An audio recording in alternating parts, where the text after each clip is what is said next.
Mesdames, Messieurs, bonjour et merci de rester fidèles à votre émission Le Jury du Dimanche, iRadio, la première radiovision du Sénégal, ITV et imedia.sn. Nous recevons ce dimanche Madiambal Diagne, journaliste, administrateur général du groupe Avenir Communication. Il est aussi le président de l'Union internationale de la presse francophone. Bonjour Madiambal Diagne. Bonjour Mamoudou, bonjour à vos auditeurs et téléspectateurs. Vous êtes l'homme de la semaine et vous suscitez souvent la controverse. À propos du journaliste doublé de patron de presse que vous êtes, les thèses et les antithèses s'entrechoquent. Ces prises de position, donc vos prises de position à travers votre tribune hebdomadaire les lundis de Madiambal ne laissent pas indifférents et elles vous valent même parfois des procès. Le dernier en date est celui qui vous oppose au juge Souleymane Teliko. L'invité du JDD a perdu la première manche avec une condamnation pour diffamation à 6 mois de prison, dont 3 mois fermes, une amende de 500 000 et 5 millions de dommages et intérêts. Réponse du berger à la bergère, comme on dit. Diagne Madiambal vient d'obtenir du ministre de la Justice l'autorisation de poursuivre pénalement le magistrat Teliko, à qui il reproche de l'avoir diffamé en l'accusant d'être trempé dans une affaire de viol. Madiambal Diagne, je parlais tout à l'heure de thèse et d'antithèse vous concernant. Quelle synthèse feriez-vous de votre personnage ? Je vous remercie Mamoudou. Je pense que, comme vous venez de le dire, nous participons régulièrement dans le débat public et c'est ce qui fait l'essence de la démocratie, le débat contradictoire, le débat pluriel. Moi, je prends la responsabilité de partager mes opinions avec le public très librement et il est loisible aussi au public d'acquiescer à mes réflexions ou de les remettre en cause. Je pense que de plus en plus ce débat-là commence à s'installer et je crois que c'est une bonne chose pour la réflexion sur l'espace public parce que quelque part je considère que c'est la confrontation des idées, la confrontation des arguments qui conforte la démocratie. Et puis bon, moi je suis journaliste, j'ai un média qui avait pour vocation effectivement d'élever le débat, effectivement d'essayer de faire en sorte que la presse sénégalaise puisse participer activement à la vie de la nation. Et toute modestie à part, je pense que j'ai réussi cela.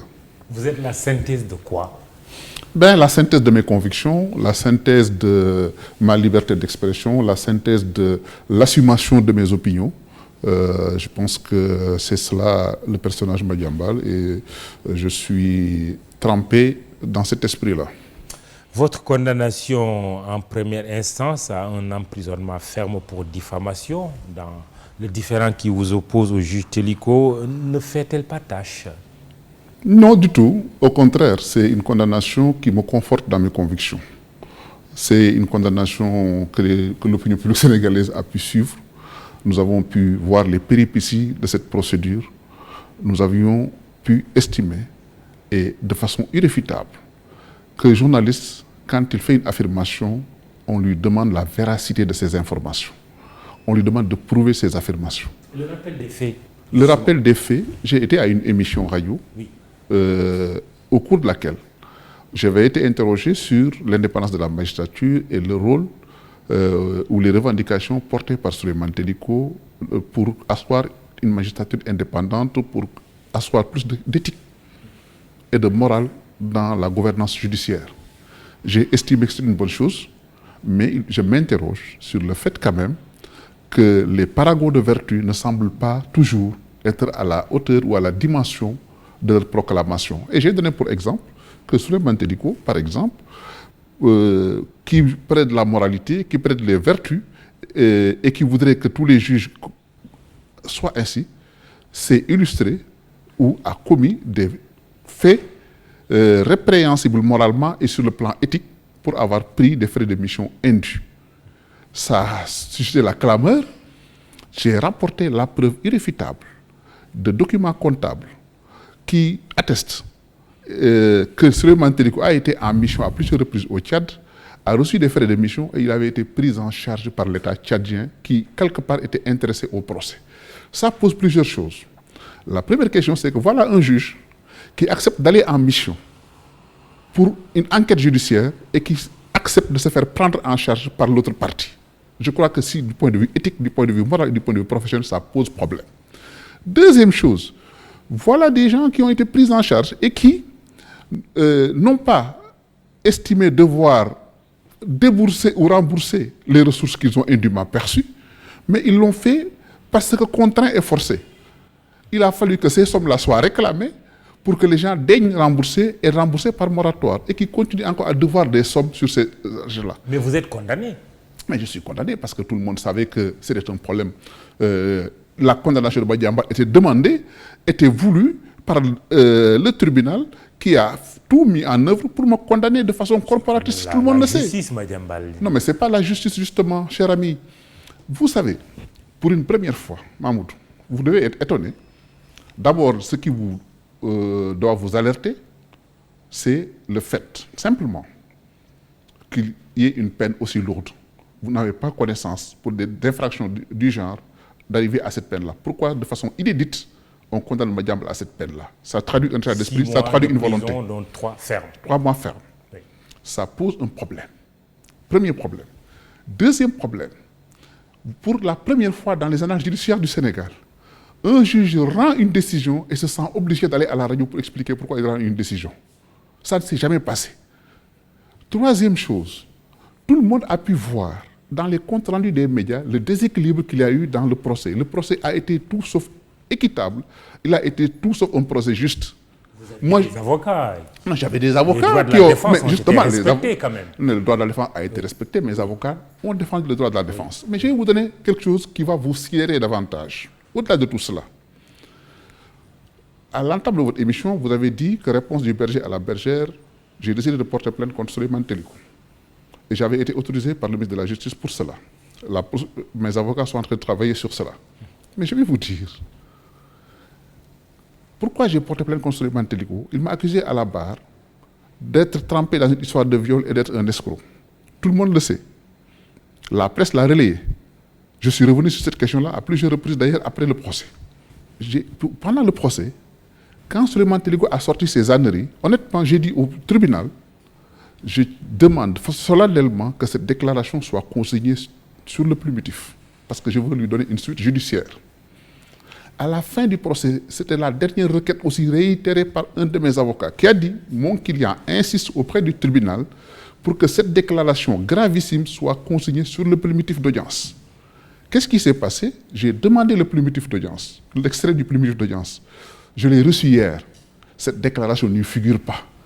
Donc ça vous montre une collision manifeste que le tribunal a voulu protéger et sauver Souleymane Teliko, mais ils n'y arriveront pas. Pourquoi ils n'y arriveront pas?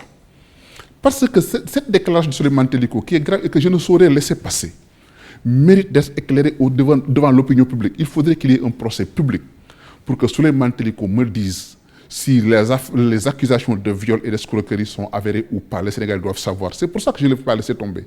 D'abord, ce n'est pas dans le plumitif d'audience, ça ne le sauvera pas. Je vais dès lundi, il va avoir une assignation, une sommation interpellative pour qu'il répète ses propos. Si maintenant il dit qu'il ne les a jamais tenus, ça n'empêchera pas que je vais saisir le tribunal. Parce que les coupures de presse sont là, il faudra un procès public pour que Souleymane Teliko dise s'il dit des mensonges ou s'il dit la vérité. Oui, vous avez exercé comme greffier, Madiambal. J'ai exercé comme greffier. Oui, puisque ça ne se trouve pas dans le plumitif. Ma question d'abord, c'est qu'est-ce qui s'est passé, mais aussi, est-ce que finalement, ça ne voudrait pas dire que ces déclarations n'ont jamais existé? Non, mais justement, il faudrait... Si Souleymane Teliko se met devant la face du monde pour dire qu'il n'a jamais déclaré ça, on en tirera les conséquences. Mais admettez, Mamoudou, que plus de 20 organes de la place qui couvrent un procès et qui le lendemain répètent les mêmes propos devant une audience publique avec des avocats, des magistrats, un public de divers ordres, je ne pense pas qu'on puisse dire que ces propos-là que je prête aujourd'hui à Souleymane Teliko et pour lesquels je veux le traduire en justice soient des propos inventés.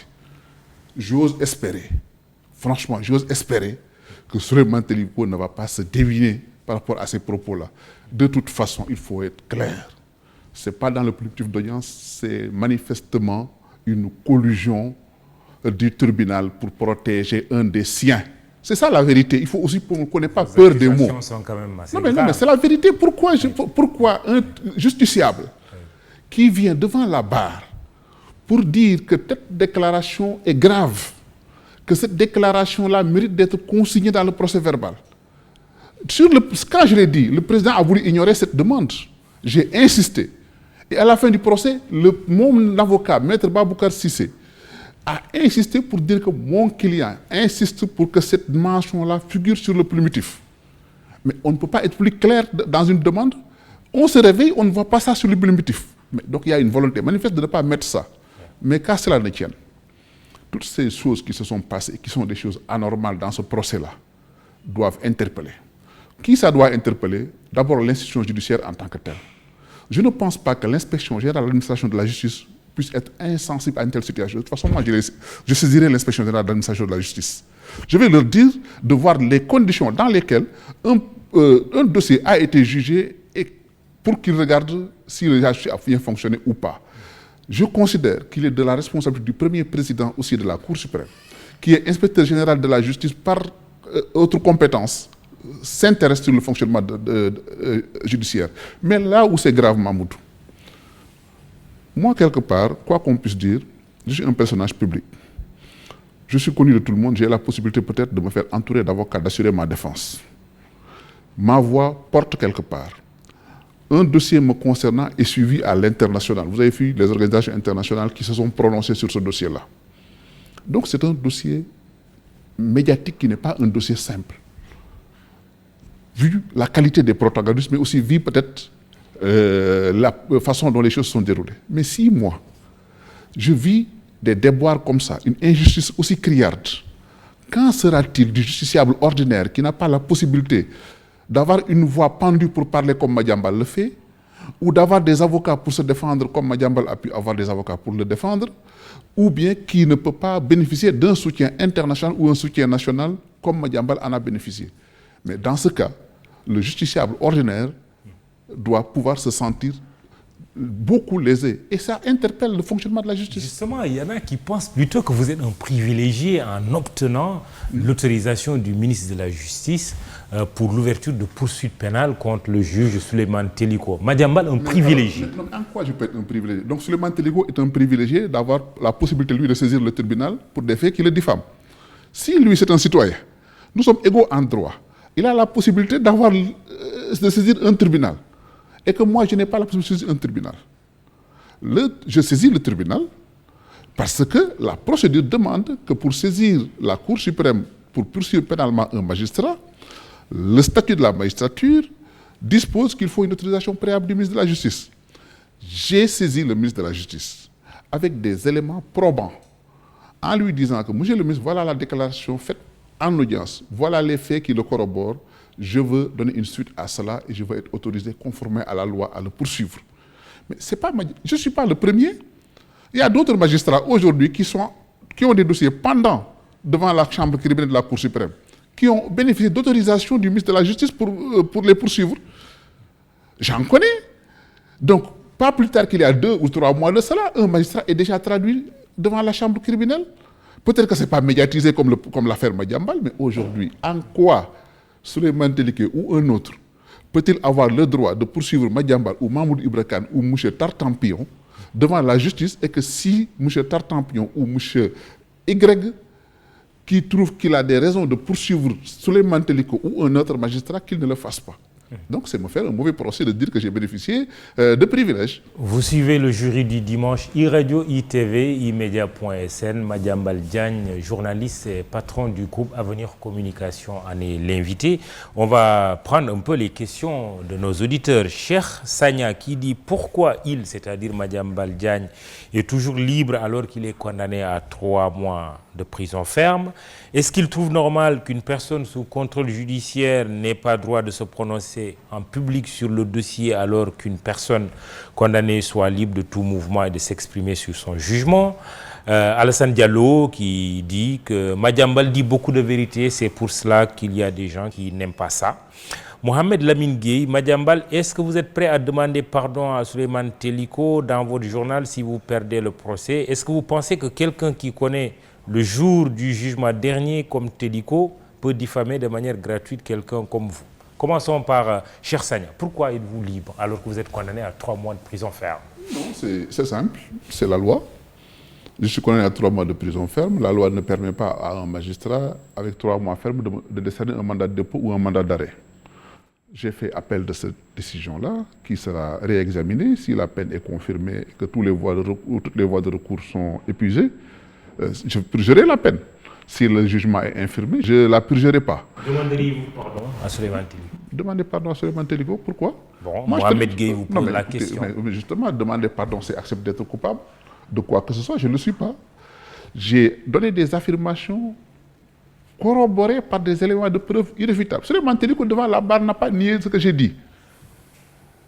Personne n'a entendu Souleymane Teliko dire devant la barre, et il a multiplié les sorties médiatiques. Vous ne l'avez jamais entendu dire que je n'ai pas touché des frais de mission. Vous ne l'avez jamais entendu dire que je n'ai pas été hébergé par le gouvernement du Tchad. Que vous n'avez jamais entendu dire qu'il n'a pas été mis en demeure de rembourser. Vous ne l'avez jamais entendu dire qu'il n'a pas commencé à rembourser. Vous ne l'avez jamais entendu dire qu'il n'a pas encore une dette vis-à-vis de l'État du Sénégal. C'est la justice qui va trancher. Non, mais non, la justice va trancher, oui, certes. Mais déjà, mais en première instance, vous êtes condamné. Non, mais en première instance, je suis condamné dans les circonstances que vous savez. Oui. Donc, voilà, l'intéressé lui-même ne le nie pas. Oui. Devant la barre, il ne l'a pas dit. Il a cherché à expliquer. Des explications qui ont fait rire beaucoup de gens. Alors, vous me voyez, moi, demander pardon à celui-là?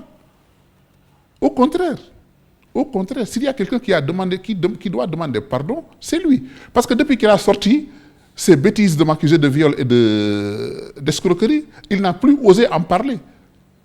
Il a fait des sorties médiatiques après, il a été interrogé sur la question, il n'a jamais osé en parler. Vous pensez que moi je vais laisser ça? Avant le procès, il y avait des gens qui avaient cherché à faire des médiations et qu'il a suscité. Oui. Il a suscité des médiations. Moi, j'ai fait une condition. Je suis d'accord sur le principe qu'on puisse fumer le calumet de la paix, mais à condition que lui-même reconnaisse qu'il a raconté des contre-vérités en m'accusant de viol et d'escroquerie. On avait estimé, les médiateurs et lui avaient estimé que c'était une humiliation et que c'était un peu trop demandé. Malgré tout, on a eu à échanger, comme je l'ai dit dans le journal, des versions de protocoles d'accord. Mais quand il a eu l'assurance qu'il a gagné son procès, mais il n'a plus donné une suite à ces protocoles d'accord-là. Et il pensait qu'en brandissant une condamnation, en justifiant devant les médias qu'il a été blanchi, ça suffirait. Ça ne suffira pas. Cette histoire-là, je la porterai jusqu'au bout. Je ne laisserai pas ternir mon image. Moi, Mamoudou, je n'ai que ma crédibilité. Et cette crédibilité, j'y tiens comme à la prunelle de mes yeux. Je ne laisserai pas l'entacher. Trouvez-vous normal, autre question de Cheikh Sagna, qu'une personne sous contrôle judiciaire, je ne sais pas à qui il fait allusion, n'ait pas le droit de se prononcer en public sur un dossier alors qu'une personne condamnée soit libre de tout mouvement et de s'exprimer sur son jugement? Libre de tout mouvement, j'ai déjà donné l'explication. Bon, jusqu'à ce qu'il y ait une décision définitive et une peine exécutée, je serai encore libre de tout mouvement. Ouais. Maintenant, bon, je ne comprends pas trop sa question. J'aurais été plus explicite si j'avais compris vraiment la question qu'il posait. Alassane Diallo qui dit, vous dites beaucoup de vérité, il y a des gens qui n'aiment pas ça. Bon, mais écoutez, moi c'est mon label, Mamoudou. Moi, je dis que pour le principe, chaque affirmation que je fais publiquement, je dois en apporter la preuve. Jusqu'à maintenant, personne ne pourra vous dire que Madiambal a pris sa plume, a écrit ou s'est prononcé et qu'il a raconté des contre-vérités dont il n'a pas pu apporter la preuve. Ça, vraiment, Mamoudou, moi, je suis patron du journal Le Quotidien depuis 2003. Qui peut me sortir un article écrit par Madiambal Diagne, une prise de position par Madiambal Diagne qui n'a pas été étayée par une preuve formelle? C'est mon credo, c'est mon label, personne ne le changera. Et ces vérités, je les dirai que ça plaise ou que ça ne plaise pas. Il faut bien qu'on accepte aussi, quand on est sur la scène publique, qu'on accepte de s'entendre dire des vérités. On a dit sur moi, on a dit des contre-vérités sur moi aussi. Je l'admets. Mais tu sais, moi, ma force, c'est que je me suis déjà carapacé. Excusez, carapacé est un mot français. Je considère que pour moi, c'est le débat des idées, l'argumentaire, le factuel. Après, l'opinion est là. Si quelqu'un, par exemple, discute de mes propos, de mes affirmations ou de mes analyses, on en débat. Mais la plupart des gens, justement, ne discutent pas avec moi, ne confrontent pas les arguments. Parce que mes arguments sont imbattables pour la plupart et jusqu'à présent, je n'ai jamais été confondu sur mon argumentaire. Au contraire, on t'insulte. Au-delà de votre... Est-ce que moi j'ai besoin de répondre à des gens qui t'insultent à travers les réseaux sociaux? Je ne réponds pas. Justement, au-delà de votre personne, quelle compréhension avez-vous des critiques contre les médias critiques qui sont de plus en plus virulentes, et notamment contre les éditorialistes, à qui on reproche de ne pas faire le travail, de se taire, alors qu'il fut un temps où ils étaient plus mordants? Non, en réalité... Dit comme ça. Non, les gens sont plus mordants et n'ont jamais cessé d'être mordants. Les gens, ils continuent à dire ce qu'ils pensent objectivement sur la vie de la nation et sur les choses publiques. On a même entendu Aluntine le dire, lui de la société civile, personnage connu et reconnu de la société civile. Non, mais écoutez... Regretter que, voilà... Mais tous les jours, les gens prennent des positions. Que les médias on ne peut pas aussi... Oui. Non, il faut aussi faire attention. Il ne faut pas vouloir que les médias répètent ce que vous voulez qu'ils disent. Si aujourd'hui, Mahmoud, vous avez une analyse qui est objective d'une situation, avec des faits précis, si un autre pense de la même façon ou autrement, mais il n'a qu'à le dire, mais il ne faut pas qu'il vous impose sa façon de voir. Si vous, Mahmoud, vous prenez la responsabilité d'être sur la scène publique, d'avancer un argument, mais écoutez, qu'on vous donne un contre-argument. Mais non, si les gens n'ont pas la capacité de vous donner un contre-argument, mais qu'ils disent oui, Mahmoudou là, il est vendu, Mahmoudou là, il est aligné, Mahmoudou, il est ceci ou cela. Mais qu'est-ce que vous pouvez répondre à des gens comme ça? Moi, je veux dire, par exemple, que quand tu par exemple, que tel journaliste a donné une opinion parce qu'il est aligné ou il est vendu, que tu apportes la contradiction que ce qu'il dit est une hérésie. Mais si vous ne le faites pas, et que vous allez dans l'invective, dans l'injure, etc., mais c'est contre-productif. Et c'est justement cette terreur pour vouloir faire en sorte que les gens pensent comme certains, qui sont peut-être contre quelque chose et qu'ils veulent que les gens partagent leur aversion vis-à-vis de cette chose-là. Mais moi, je ne marche pas ainsi. De tout temps, j'ai assumé mes positions sur la scène publique. Aujourd'hui, par exemple, il m'arrive par exemple de faire des prises de position concernant par exemple la gouvernance en cours. Il y a des gens qui écoutez, mais oui, mais lui là, on ne comprend pas, il nous tire dessus. Mais ces gens-là vous reprochent parce que peut-être vous avez la possibilité d'accéder au chef de l'État ou bien vous avez des relations de cordialité ou des relations d'amitié. Ils pensent que vous ne devez pas donner votre point de vue. Moi, je donne mon point de vue sur toutes les questions. Si je suis d'accord, je dis je suis d'accord. Si je trouve que c'est bien, je dis que c'est bien. Si je dis que c'est pas bien, je dis que c'est pas bien. Et je l'assume. Et je veux que les gens me trouvent sur ce terrain de la confrontation de l'argument. Maintenant, encore une fois, si quelqu'un ne le fait pas et se met derrière son clavier courageusement de façon anonyme, débiter des inepties, mais ça, j'y peux rien. La chronique judiciaire, Madiambal, est remplie d'accusations de viol. Pour s'en défendre, les personnes accusées parlent de dénonciations calomnieuses.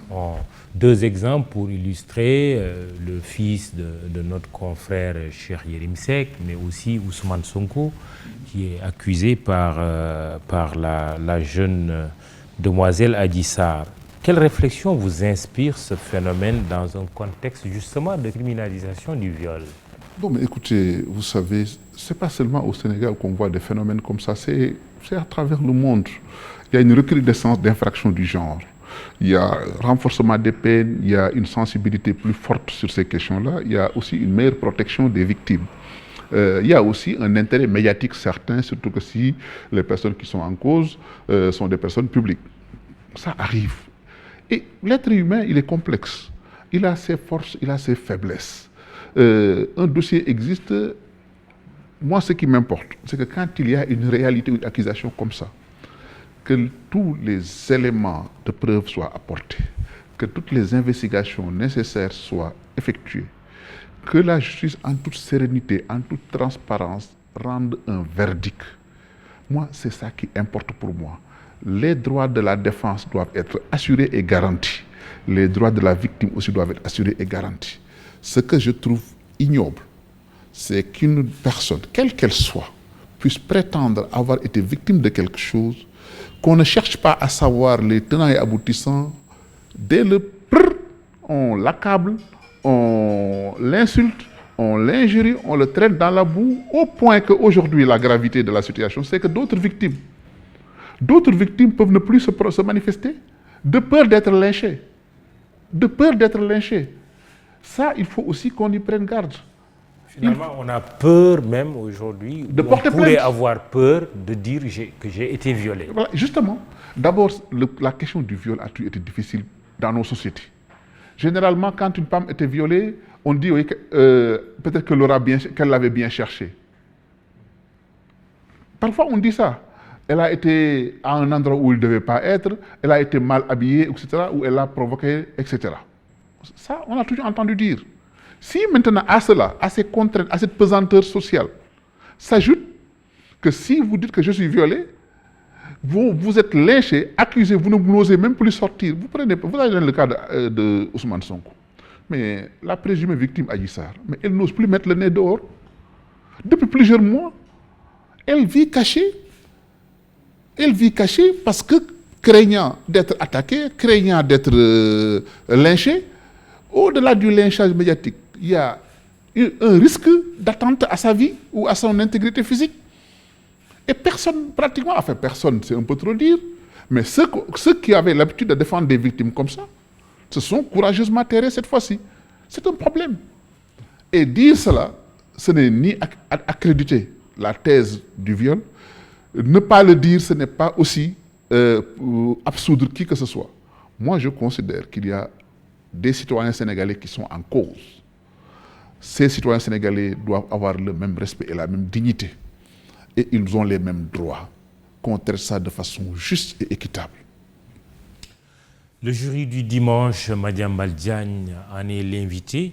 Nous allons parler de la saisine du Conseil constitutionnel pour changer de thème, saisine par l'opposition parlementaire, aux fins de déclarer anticonstitutionnelles les dernières modifications du Code pénal et du Code de procédure pénale par rapport à la lutte contre le terrorisme.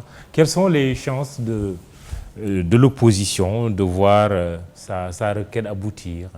Bon, enfin, il est difficile de le dire parce que je ne connais pas dans le détail le texte ou la requête de l'opposition. Je n'ai pas vu les éléments sur lesquels ils ont fondé la requête. Le Conseil constitutionnel va l'examiner. Ce ne sera pas la première fois que le Conseil constitutionnel connaisse des situations comme ça. Des lois ont été retoquées par le Conseil constitutionnel au Sénégal ou ailleurs. Des requêtes ont été rejetées par le Conseil constitutionnel au Sénégal ou ailleurs. Donc, c'est dans l'intimité de leur délibération que les membres du Conseil constitutionnel sauront si la requête de l'opposition est fondée ou mal fondée. Souvent au Sénégal, c'est que le Conseil se déclare incompétent. Non, mais parce que aussi parfois on a mal saisi le Conseil constitutionnel. Parce que si on saisit le Conseil constitutionnel non pas pour un objectif de droit, mais pour un objectif politique, parce qu'on a saisi on a fait des requêtes très fallacieuses très souvent. Dans des requêtes comme ça, j'entends un de mes professeurs de droit qui disait que dans ces conditions, 1000 fois vous saisirez le Conseil constitutionnel, 1001 fois le Conseil constitutionnel se déclarera incompétent. C'est-à-dire qu'il faut comprendre aussi, Mamoudou. Ici, dans le cas précis. Dans le cas précis, je vous ai dit que je ne connais pas l'argumentaire. Il y a des éléments contestés, discutés à l'Assemblée nationale. Estime que ces modifications sont liberticides. Oui, mais justement, ce n'est pas à moi de dire si l'opposition a raison ou pas. C'est au Conseil constitutionnel en dernier ressort de le dire. Donc, et ça, c'est la traduction du bon fonctionnement des institutions. L'Assemblée nationale a été saisie d'un projet de loi du gouvernement. Elle a débattu en commission et en séance plénière publique. L'opposition s'est prononcée, le vote a eu lieu. Une majorité s'est clairement exprimée pour adopter le projet de texte.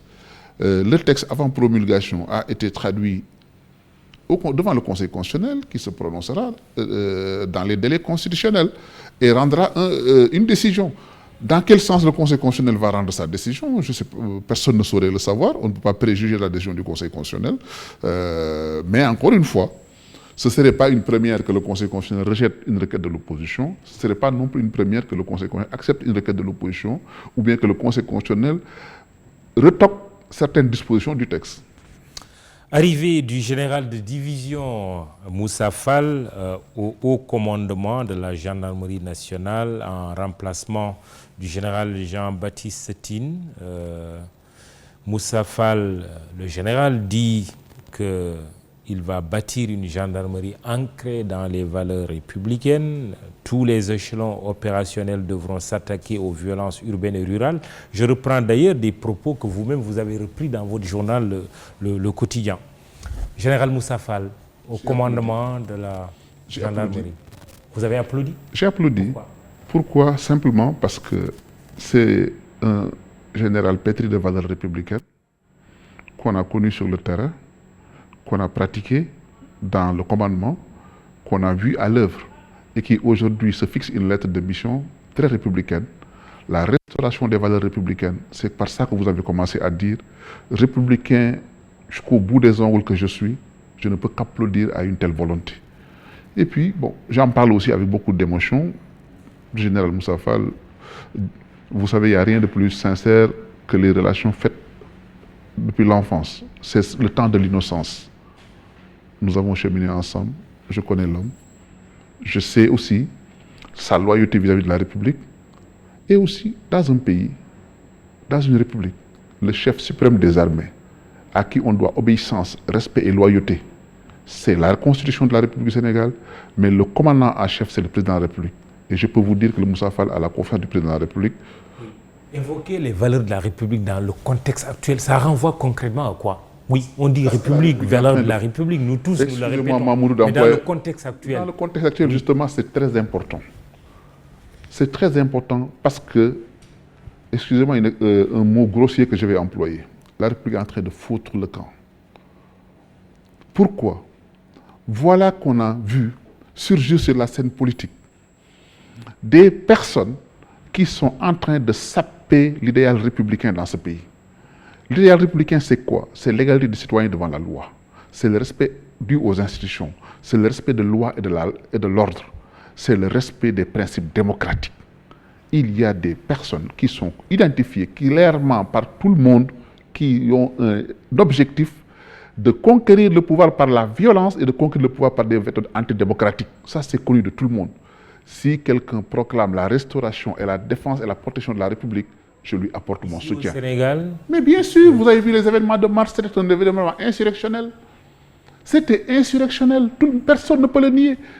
Personne ne peut nier qu'au mois de mars, il y avait un personnage politique qui s'appelle Ousmane Sonko, qui a convoqué toutes les télévisions pour dire qu'il faut attaquer le président de la République, il faut attaquer les institutions de l'État. Si ce n'est pas vrai, dites-moi que ce n'est pas vrai. Il a félicité le général Moussa Fall dans ses déclarations. D'accord, qu'il le félicite, c'est bien. Oui. C'est très bien qu'il le félicite. Oui. J'ose espérer qu'il a appris de son incartade de mars, parce que je ne lui pardonne pas cela. Qu'il ait le culot et le tupeau de se mettre devant les Sénégalais pour menacer les Sénégalais de déstabiliser le pays et de prendre le pouvoir par la force. C'est ce qu'il a dit. S'il ne l'a pas dit, dites-moi que c'est faux. Vous avez vos archives. Vous avez vos archives. Vous qui le soutenez. Mais je le soutiens parce que vous l'avez diffusé, comme tous les autres médias au Sénégal. Il faut qu'on mette le doigt sur ça et qu'on situe les responsables. Vous savez, je vais vous dire une chose. Il y a quelques mois de cela, il y a un de mes amis qui est très proche de Ousmane Sonko, quand ils ont fait leur déclaration sur un appel comme ça au respect de la République et à combattre la violence. Je lui dis, mais puisque tu m'envoies cette déclaration, c'est l'occasion de te dire ce que j'en pense. Je lui dis, vous ne serez crédible tant que vous ne condamnez pas les violences de Ousmane Sonko. Malang Gassama vous challenge, puisque vous évoquez ces événements de mars. Il vous dit, avez-vous des preuves de la présence de rebelles lors des manifestations je l'ai affirmé du mois de mars? Clairement. Oui, et affirmer, c'est une chose, mais affirmer, en rapporter la preuve, c'est une autre chose. Parce que moi, votre télévision est à vous-même. Moi, j'ai envoyé des vidéos de personnages, parce que vous savez, les télévisions ont filmé. Et puis l'État a les informations précises sur ça. L'État a les informations très précises sur ça. Et quand le ministre de l'Intérieur, le dimanche, je crois que c'était le dimanche 7 ou 6, je ne sais plus les dates, mars, s'est mis devant la télévision pour parler de ces menaces insurrectionnelles. On a parlé d'un discours de procureur, d'un discours de va-t-en-guerre, etc. Parce que l'État avait les informations. On a vu le lendemain ce qui s'est passé. Et curieusement, personne n'a dit qu'Antoine Diome avait raison. Parce que l'État avait les éléments d'information très précis et a cherché à les contrecarrer. Mais il appartient à l'État d'agir aussi, s'il est convaincu de la gravité des faits. Mais l'État agit. L'État agit effectivement parce que, vous savez, Quand l'État, par exemple, a eu cette information-là, mais les forces de sécurité ont été mises en branle. Est-ce que tout a fonctionné comme l'État l'aurait souhaité ou pas? C'est un autre débat. C'est un autre débat. Il y a eu des dysfonctionnements manifestes. Mais la preuve, pourquoi on a changé le patron de la police et le patron de la gendarmerie entre-temps? Oui, c'est pour ça. Parce qu'il fallait en tirer des leçons. Sur ma question, y a-t-il un malaise nommé général Jean-Baptiste Tine que le général Moussa Fall vient de remplacer à la tête de la gendarmerie nationale? Je vais vous dire, je n'ai pas connaissance d'un malaise Jean-Baptiste Tine. Honnêtement, je n'en ai pas connaissance. Et je vais vous faire, dire, c'est prétentieux de dire je vais vous faire une révélation. Je ne vais pas dire ça. Je vais vous dire. Pour moi, pour ce peu que j'en sais, après les événements de mars, le général Tine est resté beaucoup trop longtemps au poste. Quand il était question de changer le patron de la police, le général Tine devait partir. C'est par délicatesse, par volonté de garder les honneurs et de permettre au général Tine de partir parce qu'il lui restait 3 mois pour aller à la retraite que le Macky Sall l'a gardé. Oui, on a même dit pourquoi le chef d'État n'a pas parce que le chef d'État l'a gardé après mars. Oui. Bien quand même qu'il faut dire qu'après ces événements-là, le capital confiance était beaucoup érodé. Ah oui? Qu'il fallait une reprise en main de l'appareil de commandement de la gendarmerie. C'est une réalité. Le président n'a pas écouté beaucoup de ses collaborateurs ou bien beaucoup de services de l'État qui demandaient un changement, aussi bien à la police qu'à la gendarmerie, parce qu'il a changé à la police, mais à la gendarmerie, il a dit « je préfère attendre que la personne parte à la retraite ». Pourquoi? Mais entre-temps, oui, la situation ou le contexte ou certains faits nouveaux, dont je ne parlerai pas ici, parce qu'on est sur des questions sécuritaires, hautement sensibles et d'intérêt national. Je n'en parle pas ici sur un plateau de télévision. Mais le président Macky Sall a voulu garder le général Tine jusqu'à sa retraite. Je vous le dis sur le plateau d'une télévision. Il a été obligé, à un moment, de faire des constats par rapport au commandement et par rapport à des questions de sécurité nationale. Il a estimé pour ce qui semble être pour lui le bien de l'État, de procéder à ce changement dans le commandement. Il y aurait un cas général Jean-Baptiste tout départ est commenté, tout départ suscite peut-être une controverse, mais je peux vous dire très sincèrement, pour différentes raisons, que si ça ne tenait qu'au président Macky Sall, et encore une fois je vous le répète, j'en parle en connaissance de cause, le général Tine serait resté jusqu'à la retraite et qu'il aurait eu les honneurs militaires avant de partir. Il part quand même. Il part, malheureusement, parce que le président en a décidé autrement. C'est le chef suprême des armées. Vous savez, un chef d'État, le commandement, c'est l'homme à tous les emplois publics et il délègue cette compétence ou ce pouvoir à qui il veut.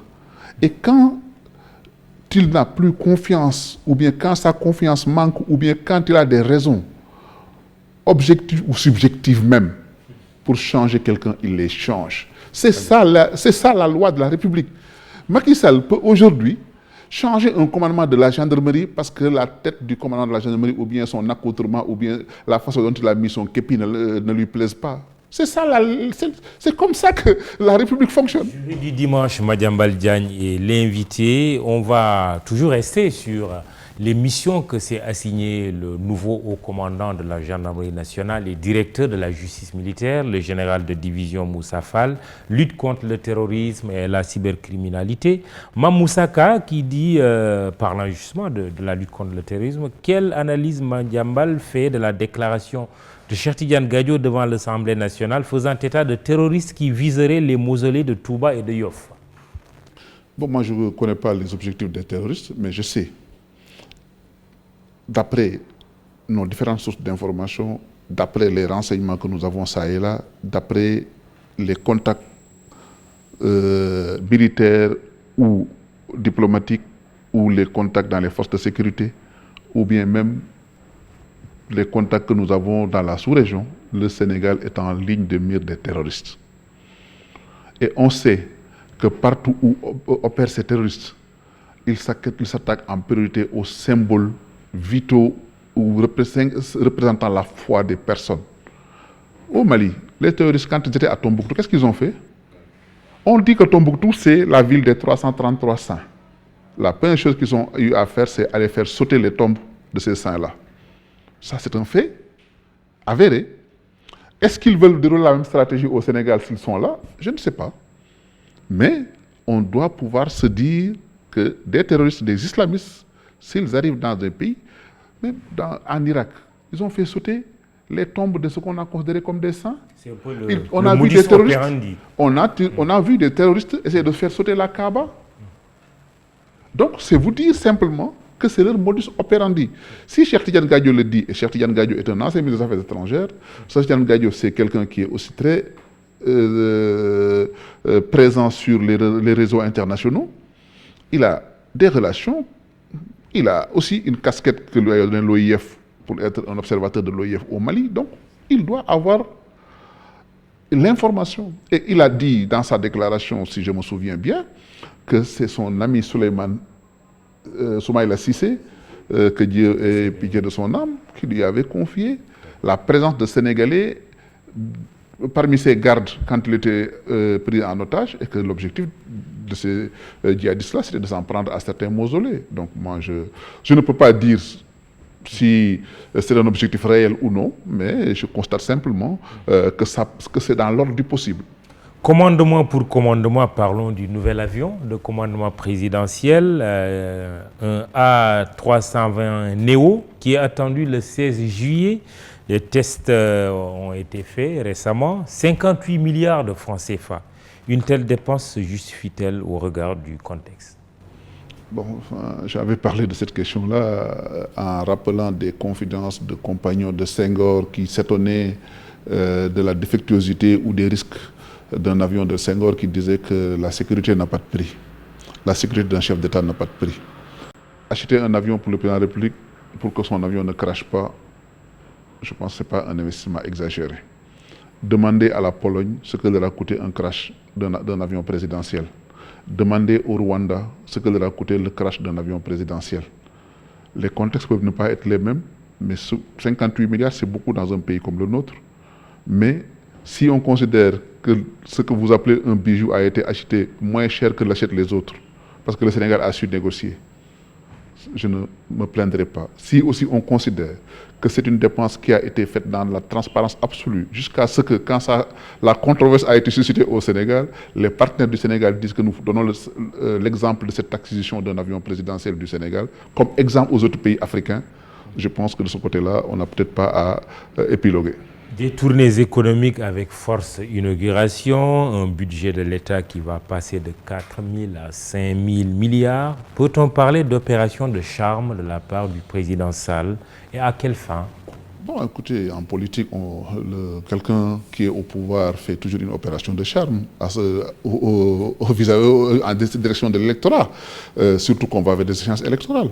La tournée économique du président Macky Sall, de mon point de vue, il ne faut pas être naïf, hein, elle n'est pas une tournée aussi innocente qu'elle ne voudrait l'être. Peut-être qu'elle est en train de juger le pouls de la société, le pouls du pays, peut-être voir aussi l'implantation de son parti dans les différentes circonscriptions. On va, dans quelques mois, à une élection nationale. Seulement pour les locales? Écoutez, je ne sais pas. Peut-être. D'abord, il y a des élections locales. Vous semblez être dans le secret des dieux. Non, mais personne n'est dans le secret des dieux. Ce qu'il y a dans la tête d'un chef d'État, il est le seul à le savoir. Ça, je vous le garantis. Maintenant, on va vers des élections locales. C'est une échéance immédiate. Attendons de voir les élections locales, comment ça va se passer. Attendons de voir après, les échéances sont les élections législatives, comment ça va se passer. Attendons après de voir les élections, l'échéance qui suivra en 2024 d'une autre élection nationale. Entre-temps, peut-être s'il y a même nécessité d'une élection anticipée d'une façon ou d'une autre, on verra. Donc, c'est vous dire simplement... Vous n'expliquez pas... Non, je ne dis rien. Non, c'est-à-dire que non, du tout. C'est pas que je ne l'exclus pas. Oui. Mais je veux vous dire simplement qu'il y a des choses datées. Dans une république qui fonctionne, dans une démocratie, il peut y avoir toujours avoir des changements de calendrier républicain. Donc, dans l'analyse, il faut qu'on intègre tout cela. Donc, pour moi, il y a des tournées économiques qui sont là. Il y a le président de la République sur le terrain. Je trouve normal pour moi qu'un chef d'État puisse descendre sur la base pour aller voir par le pouls du pays. En France, dans la même période où Macky Sall faisait cette tournée économique, comment il s'appelle encore, Emmanuel Macron faisait la même chose. Est-ce qu'on a reproché à Emmanuel Macron de faire des tournées économiques pour des raisons politiques ou des raisons cachées? même si ça existe, on ne peut pas... récolter une gifle. Oui, justement, Macky Sall a aussi récolté quelques huées et a aussi récolté des félicitations et des applaudissements. C'est la vie. Les risques des tournées économiques. Non, c'est la vie publique qui est comme ça. Alors, 4 000 à 5 000 milliards de francs CFA de budget, mysticisme des chiffres, 5 000 milliards, oui, ça fait rêver, ça fait tilt. Il n'y a aucun mysticisme. Oui. Un budget d'un État, il est en corrélation avec l'augmentation de son produit intérieur brut. On ne peut pas dépenser ce qu'on ne gagne pas. Le budget de l'État du Sénégal a augmenté de façon constante ces dernières années. On est passé en 2012 de 2500, aujourd'hui on se projette en 2022 à 5 000 milliards, donc le double. Parce qu'on n'est pas parti de 2500 immédiatement pour aller à 5 000. Il y a une évolution régulière dans 2013, 2014, 2015 jusqu'à ce qu'on en soit en 2021. Aujourd'hui, le budget est à 4 545 milliards en 2021. Donc, le budget a augmenté de plus de 10% entre 2019 et 2020. Il va augmenter encore de 10% entre 2021 et 2022. Il n'y a rien d'extraordinaire à cela. C'est parce qu'il y a une activité économique qui génère des ressources qui font que, justement, l'État qui n'a pas vocation de faire des bénéfices, mais qui a vocation de réinvestir les recettes engrangées ça et là, à réaliser des projets, à faire fonctionner la machine de l'État, cet État-là est obligé de le dépenser et c'est comme ça qu'il est attendu. Donc, il n'y a rien d'extraordinaire à cela. On a une projection de budget parce que le Sénégal s'attend à une relance économique. On pense que la question Covid qui a plombé nos économies, et d'ailleurs, le Sénégal a pu anticiper sur ces questions au point d'être l'un des rares pays à avoir un taux de croissance positif. Ce Sénégal se dit, avec la vaccination, avec le recul de la pandémie, avec le redémarrage de l'activité économique, on va générer encore plus d'argent. Donc, il n'y a rien d'étonnant à cela. C'est pourquoi, d'ailleurs, parfois, je souris quand je vois certains commentaires. Je me dis, est-ce que la classe politique, réellement, lit les documents financiers, lit les documents budgétaires de l'État avant de prendre des positions pour dire, j'ai vu un ancien Premier ministre dire que oui, le budget a augmenté de 1 000 milliards. Ce qui est une aberration. Il faut aussi qu'on prenne la peine, si on les lit, mais aussi de se donner la peine de comprendre les finances publiques. Parce que les finances publiques aussi, c'est une matière. C'est une matière. On peut être un grand banquier, on peut être un grand banquier commercial sans avoir des rudiments de finances publiques. Et beaucoup d'amalgames sont faits. Décidément, Abdoul Mbaye, puisque vous faites allusion à lui, est votre ami, quoi. Mais oui, mais enfin, non, mais c'est pas rater une occasion. C'est lui qui a prendre à lui. Non, c'est lui qui a dit que le budget a augmenté de 1 000 milliards. Oui. C'est lui qui l'a dit, non? Mais c'est une aberration. Parce que c'est faire une confusion peut-être entre le budget de l'État et la loi de finances. C'est élémentaire. C'est que les finances publiques, il faut aussi, avant de parler sur la scène publique, se donner un minimum de préparation. Mais si on est peut-être obnubilé par la volonté de critiquer pour critiquer, on ne se donne pas la peine aussi de réfléchir sur cette question et parfois on dit des énormités. Il nous reste 4 minutes, Madame Baldiagne, pour terminer cette émission, le jury du dimanche, iRadio, ITV, imedia.sn. Le départ prochain de Moustapha Niasse de la présidence de son parti, l'Alliance des forces de progrès. Une façon aussi de faire ses adieux à l'Assemblée nationale. Enfin, sans doute. Je ne vois pas Niasse quitter la tête de l'AFP, quitter l'activité politique active pour rester à la tête de l'Assemblée nationale, d'autant qu'au mois de juillet prochain, il y a des élections législatives qui vont renouveler l'Assemblée nationale. C'est peut-être la conclusion d'un beau parcours. Moustapha Niasse est un homme politique qui a marqué la vie au Sénégal, qui a participé beaucoup à l'animation politique, qui a participé aussi à des conquêtes démocratiques. Oui, mais aussi un allié du chef de l'État, allié majeur, qui va prendre sa retraite ou qui va se retirer un peu. C'est la loi de la vie. Son parti certainement restera dans la coalition, parce que je pense que le président Macky Sall a toujours travaillé dans le sens de garder sa coalition. D'ailleurs, c'est rare d'avoir une coalition qui a une telle longévité. Donc le départ de Niasse, de mon point de vue, ne sonnera pas le glas de la coalition Benno Bokk Yakaar. On ne sait pas ce qui se passera demain. Ousmane Tanor Dieng était là. Dieu a fait qu'il nous a quittés. Pour autant, le Parti socialiste est resté dans la coalition.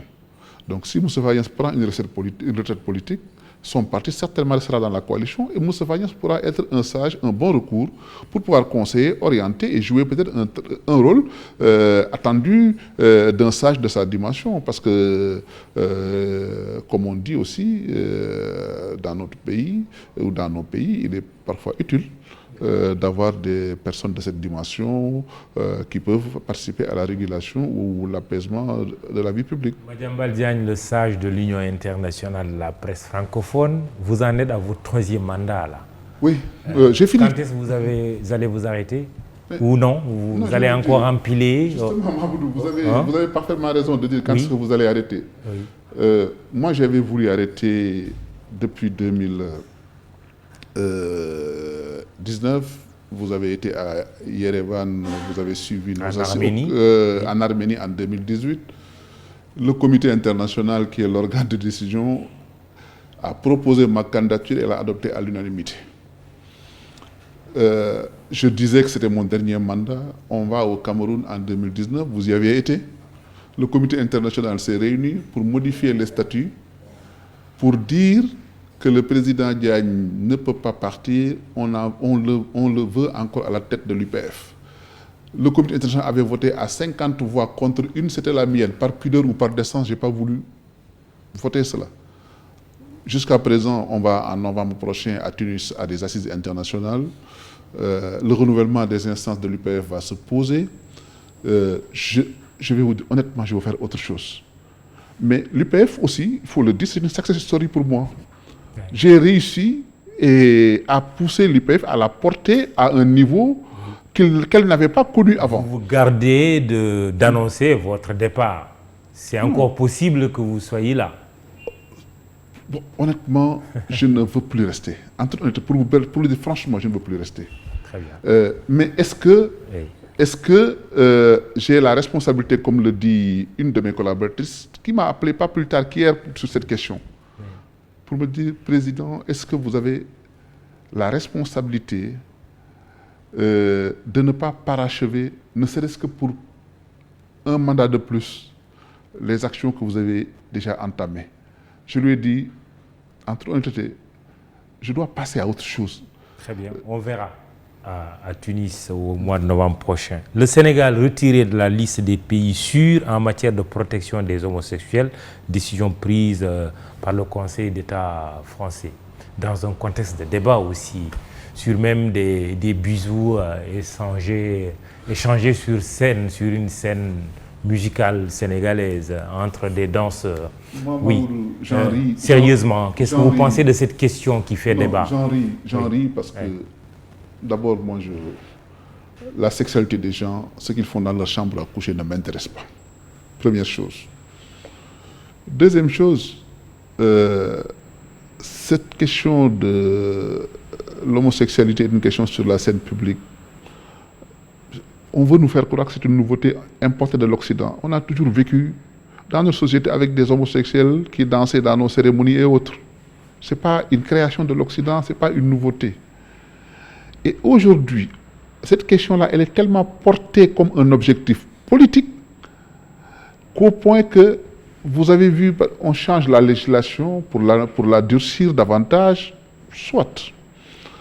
Ou bien on se permet des jeunes danseurs qui se font un bisou sur scène, ils vont en prison pour ça. Est-ce qu'on ne va pas arriver à une situation où peut-être deux amis qui vont se prendre par la main dans la rue ne seront pas lynchés ou bien ne seront pas traduits en prison?